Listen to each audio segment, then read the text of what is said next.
Hi everyone, welcome to Mr. Burns' Storytime.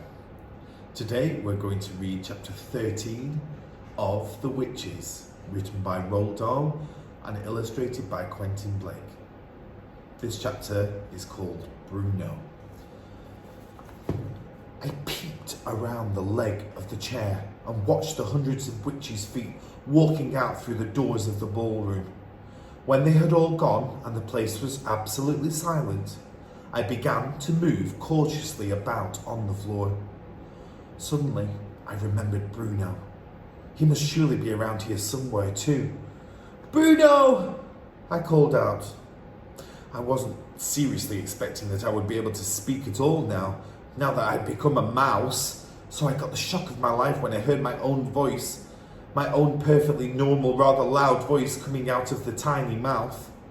It was wonderful. I was thrilled. I tried it again. "Bruno Jenkins! Where are you?" I called out. "If you can hear me, give me a shout." My voice was exactly the same and just as loud as it had been when I was a boy. "Hey there! Bruno Jenkins!" I called. "Where are you?" There was no answer. I pottered about between the seat legs, trying to get used to being so close to the ground. I decided I rather liked it. You were probably wondering why I wasn't depressed at all. I found myself thinking, what's so wonderful about being a little boy anyway? Why is that necessarily any better than being a mouse? I know that mice get hunted and they sometimes get poisoned or caught in traps, but little boys get killed too. Little boys can be run over by motor cars or they can die of some awful illness. Little boys have to go to school. Mice don't. Mice don't have to pass exams. Mice don't have to worry about money. Mice, as far as I can see, have only two enemies: humans and cats. My grandmother is a human, but I know for certain that she will always love me, whoever I am. And she never, thank goodness, keeps a cat. When mice grow up, they don't ever have to go to war and fight against each other. Mice, I felt pretty certain, all like each other. People don't. Yes, I told myself, I don't think it is all a bad thing to be a mouse. I was wandering around the ballroom floor, thinking about all this, when I spotted another mouse. It was crouching on the floor, holding a piece of bread in its front paws and nibbling away at it with great gusto. It had to be Bruno. "Hello, Bruno," I said. He glanced up at me for about 2 seconds, then went bright on, guzzling. "What have you found?" I asked him.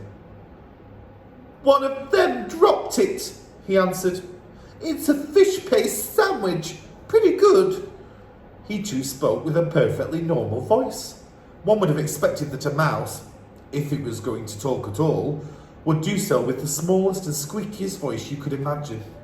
It was terrifically funny to hear the voice of the rather loud-mouthed Bruno coming out of that tiny mouse's throat. "Listen, Bruno," I said. "Now that we are both mice, I think we ought to start thinking about the future." He stopped eating and stared at me with small black eyes. "What do you mean, we?" he said. "The fact that you're a mouse has nothing to do with me." "But you're a mouse too, Bruno." "Don't be a fool," he said. "I'm not a mouse." "I'm afraid you are, Bruno." "I most certainly am not," he shouted. "Why are you insulting me? I haven't been rude to you. Why do you call me a mouse?" "Don't you know what's happened to you?" I said. "What on earth are you talking about?" Bruno said. "I have to inform you," I said, "that not very long ago the witches turned you into a mouse. Then they did it to me." "You're lying," he cried. "I'm not a mouse." "If you hadn't been so busy guzzling that sandwich," I said, "you would have noticed your hairy paws. Take a look at them." Bruno looked down at his paws. He jumped. "Good grief!" he cried. "I am a mouse! You wait till my father hears about this!" "He may think it's an improvement," I said. "I don't want to be a mouse," Bruno shouted, jumping up and down. "I refuse to be a mouse. I'm Bruno Jenkins." "There are worse things than being a mouse," I said. You can live in a hole." "I don't want to live in a hole," Bruno shouted. "And you can creep into that larder at night," I said, "and nibble through all the packets of raisins and cornflakes and chocolate biscuits and everything else you can find. You can stay there all night eating yourself silly. That's what mice do." "Now, that's a thought," Bruno said, perking up a bit. "But how am I going to open the door of the fridge to get the cold chicken and all the leftovers? That's something I do every evening at home." "Maybe your rich father will get you a special little mouse fridge all to yourself," I said. "One that you can open." "You say a witch did this to me?" Bruno said. "Which witch?" "The one who gave you the chocolate bar in the hotel lobby yesterday," I told him. "Don't you remember?" "The filthy old cow!" he shouted. "I'll get her for this. Where is she? Who is she?" "Forget it," I said. "You don't have a hope. Your biggest problem at the moment is your parents. How are they going to take this? Will they treat you with sympathy and kindness?" Bruno considered this for a moment.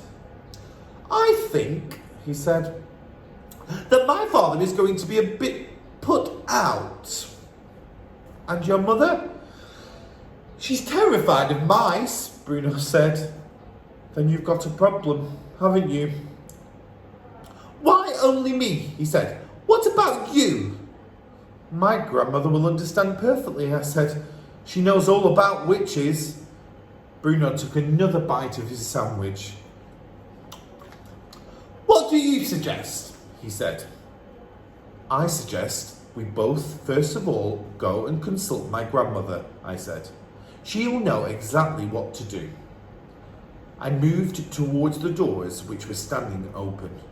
Bruno, still grasping part of the sandwich in one paw, followed after me. "When we get out into the corridor," I said, "we're going to run like mad. Stick close to the wall all the way and follow me. Do not talk and do not let anyone see you. Don't forget that just about anyone who catches sight of you will try to kill you." I snatched the sandwich out of his paw and threw it away. "Here goes," I said. "Keep behind me." It's the end of that chapter.